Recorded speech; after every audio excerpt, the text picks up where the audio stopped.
نحمده ونصلي على رسوله الكريم اما بعد فاعوذ بالله من الشیطان الرجیم بسم اللہ الرحمن الرحیم معزز حاضرین و سامعین السلام علیکم ورحمۃ اللہ وبرکاتہ۔ محترم بزرگوں اور دوستو،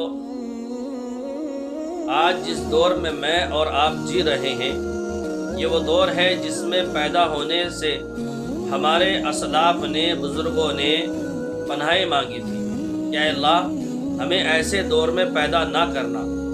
جس دور کے اندر میں اور آپ جی رہے ہیں اس دور میں پیدا نہ ہونے کے لیے ہمارے بزرگان دین نے، اسلاف نے، بڑوں نے دعائیں مانگی تھی اللہ سے، ایسے دور میں پیدا نہ کرنا۔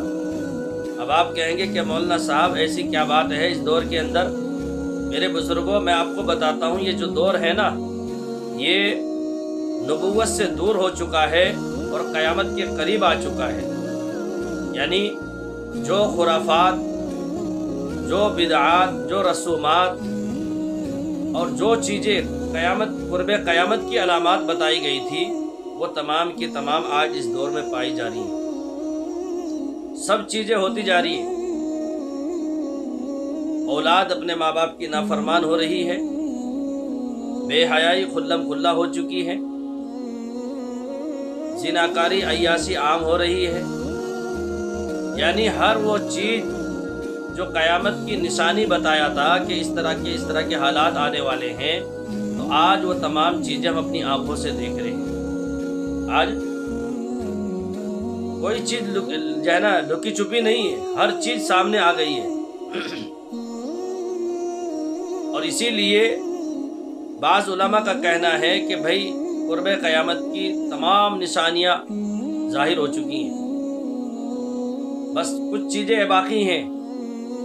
امام مہدی کا آنا ہے، دجال کا آنا ہے، زمین سے جو ہے نا جانور کا نکلنا ہے، یہ کچھ چیزیں ایسی باقی رہ گئی ہیں جن کا آنا بھی باقی ہے، ورنہ اس سے پہلے کی جو علامات بتائی تھی وہ سب پوری ہو چکی ہیں، وہ سب پوری ہو چکی ہیں۔ اس لیے میں اکثر کہتا ہوں کہ بھائی جو ہے اپنے آپ کو جتنا ہو سکے اپنی آخرت میں لگائیں۔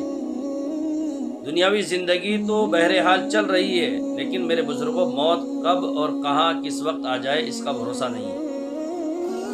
تو اس بات کی فکر کریں، کہ ہم ایسے دور میں جی رہے ہیں اور ہم میرے بزرگوں آج اتنے غفلت میں ڈوبے ہوئے ہیں کہ ہمیں کچھ احساس ہی نہیں ہے، ایسا لگتا ہے کہ ہمیں مرنا ہی نہیں ہے، ہم ہمیشہ دنیا میں رہنے والے ہیں۔ تو اس بات کی فکر کرنا ہے کہ موت کب اور کہاں کس کی آ جائے پتہ نہیں ہے، کب کس کی موت کہاں آئے اس کا کسی کو پتہ نہیں ہے۔ ان اللہ عنده علم الساعة وينزل الغیث یعلم ما فی الارحام وما تدری نفس ماذا تکسب غدا۔ سورہ لقمان کی جو آخری آیتیں ہیں اس میں اللہ تبارک و تعالی نے ان تمام چیزوں کو واضح طور پر کھول کر بتا دیا ہے کہ 5 چیزوں کا علم کسی کو نہیں ہے سوائے اللہ کے۔ بارش کب، کہاں اور کتنی کب برسے گی اس کا علم کسی کو پتہ نہیں ہے۔ کل انسان کیا کھانے والا ہے اس کا علم بھی کسی کے پاس نہیں ہے۔ انسان کے گھر میں بیٹی پیدا ہونے والی ہے یا بیٹا، یعنی ماں کے پیٹ میں بیٹی ہے یا بیٹا ہے اس کا علم بھی کسی کو پتہ نہیں ہے۔ اور انسان کب اور کہاں کس وقت مرے گا، اس کی موت کب آئے گی، کہاں آئے گی اس کا علم بھی کسی کو نہیں ہے، اور قیامت کب آئے گی اس کا بھی علم کسی کو نہیں ہے۔ یہ 5 چیزیں اللہ نے قرآن میں پہلے ہی متعین کر دی۔ اب میرے بزرگوں، انسان یہ سوچے کہ موت کب اور کہاں کس وقت آئے گی، آدمی کو اس پر یقین ہونا چاہیے اور اس کا پتہ ہونا چاہیے کہ زندگی کا بھروسہ نہیں ہے۔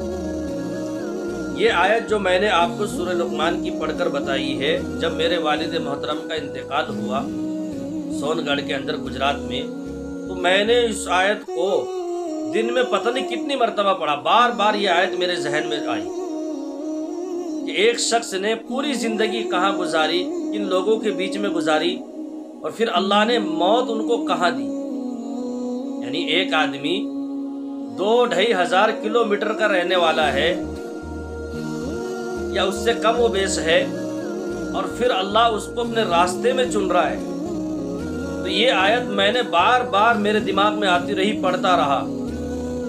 تو میرے بزرگوں، ہمیں ان چیزوں کا علم بھی ہونا چاہیے اور اس پر عمل بھی ہونا چاہیے. دعا کرتے ہیں اللہ تعالی ہم سب کو اچھی باتوں پر عمل کی توفیق عطا فرمائے اور بری تمام باتوں سے مولا ہم سب کی حفاظت فرمائے. السلام علیکم ورحمۃ اللہ وبرکاتہ.